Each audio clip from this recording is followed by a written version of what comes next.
Self-employed, plan for tax payments.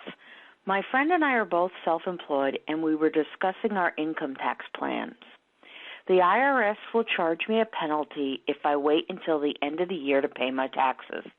That's because my income taxes aren't automatically withheld and paid to the IRS when I'm paid. That's a benefit for most employees have. I have to plan for those payments on my own. Here are some income tax planning tips. Pay quarterly on your wages using a 1040 ES. One way to do this is to save 35% of your earnings each month. Then you pay that amount to the IRS using a 1040 ES form. That amount should cover you so you don't owe any taxes at the end of the year. Pay quarterly through your accountant.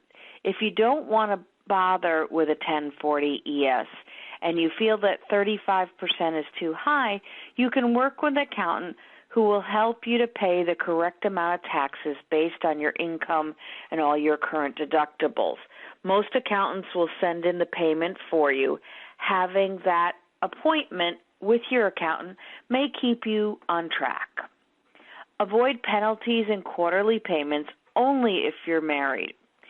Have your spouse increase his or her withholdings to cover your income taxes. My accountant offered this solution to me years ago.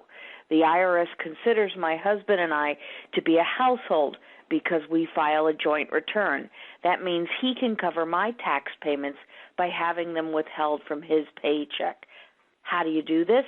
Have your accountant estimate how much you will owe for the year, then divide that amount by the number of paychecks your spouse receives.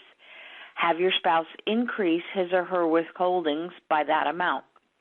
Meet with your accountant in October or November.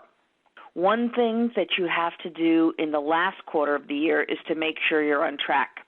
If I'm having a great year and making more money than the year before, I need to plan ahead and possibly make a tax payment to adjust. Yes, this takes a little more effort, but you won't owe a big lump sum of money to the IRS come April 15th.